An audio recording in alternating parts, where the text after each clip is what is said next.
महानगर मुरादाबाद में हुई जोरदार बारिश महानगर वासियों के लिए राहत के साथ आफत भी लेकर आई।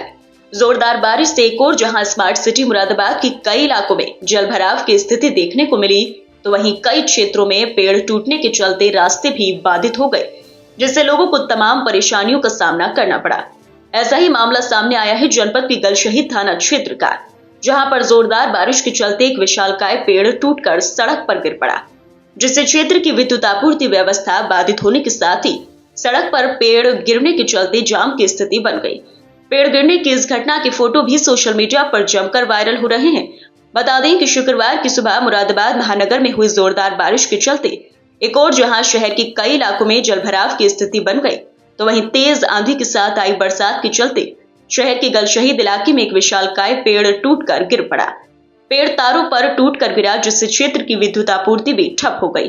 वहीं पेड़ सड़क पर गिरने से जाम की स्थिति बन गई। क्षेत्र के लोगों की सूचना पर मौके पर पहुंची पुलिस और नगर निगम की टीम ने कड़ी मशक्कत के बाद सड़क पर गिरे पेड़ को हटवाकर मार्ग को साफ कराया।